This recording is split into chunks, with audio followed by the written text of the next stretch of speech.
দেখছেন, এই যে এরকম দুইটা শেডের কালার বের হবে। এবার শেড আপনি পিঙ্ক করেন, ইয়েলো করেন, রেইনবো করেন, যেটাই করেন। হ্যাঁ,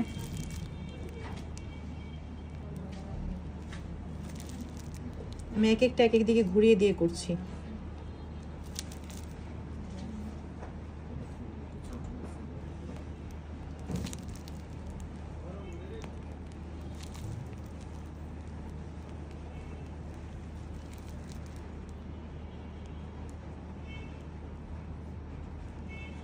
এরকম স্টারের মতো চাপ দিয়ে উঠায় দিবেন। হ্যাঁ,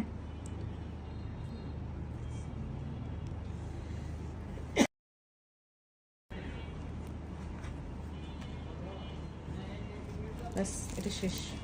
এখন নিচেও যেটা দিয়ে বর্ডার দেওয়া যায় সেটা একটু দেখিয়ে দিচ্ছি।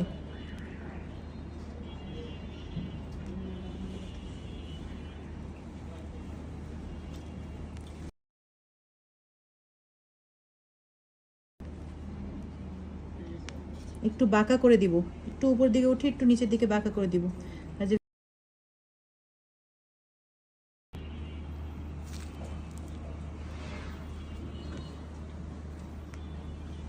এই জন্য আমি একটু বড় বোর্ডের কথা সবসময় বলি, বোর্ডের কাছাকাছি চলে যায় না।